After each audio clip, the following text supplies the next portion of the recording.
ভাইয়ের আমার, হিজরতের রাতে সওর পাহাড়ের ভিতরে যখন তিনি আশ্রয় নিলেন, হযরতে আবু বকরের সাথে ছিলেন। হযরতে আবু বকর রাদিয়াল্লাহু তাআলা আনহু বলেন, হুজুর আপনি দাঁড়ান, এটা তো পাহাড়িয়া গুহা, গুহার ভিতরে সাপ থাকতে পারে, বিচ্ছু থাকতে পারে, আমি আগে ঢুকি, বিপদ যদি হয় আমার উপর থেকে হয়ে যাক।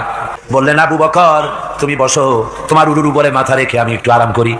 হযরতে আবু বকর বসলেন, হুজুর তার উরুর উপরে মাথা রেখে ঘুমায় গেলেন। আর এরপরে কাফির বেঈমানেরা তালাশ করতে করতে কাফেরেরা এসে গেল পায়ের চিহ্ন দেখে দেখে গর্তের কাছে।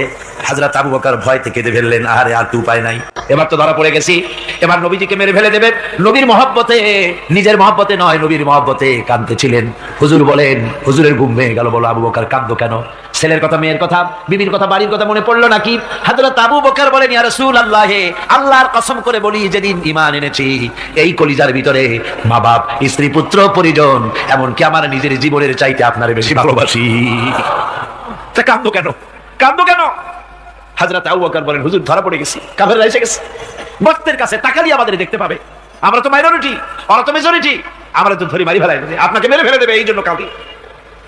আল্লাহ রাব্বুল আলামিন, হুজুর তখন কি দৃঢ়তা, কি অবিচলতা, কি ধৈর্যের পাহাড় সম মনোবৃত্তি তখন দেখালেন। আল্লাহ কোরআন শরীফে চিরকাল যাতে মানুষেরা হেদায়েত নিতে পারে, সেজন্য হুজুরের কথা উঠাই দিলেন কোরআনে। আল্লাহ পাক বলেন, ও বন্ধু ভয় পেও না, আল্লাহ আমাদের সাথে আছেন। সুবহানাল্লাহ, আল্লাহ আমাদের সাথে আছেন, আমরা মাইনরিটি নই, আমরাই মেজরিটি, আল্লাহ আছে আমার সাথে, ভয় পাওয়ার কোনো কারণ নেই। সুবহানাল্লাহ। আল্লাহ পাক বলেন, আমি এদের অন্তরের ভিতরে আমি শান্তি নাজিল করে দিলাম, প্রশান্তি দিয়া দিলাম, আর আমি সাহায্য করলাম, আর এমন সব সৈন্য পাঠায় দিলাম যে সৈন্যগুলি তোমরা দেখতে পাও নাই।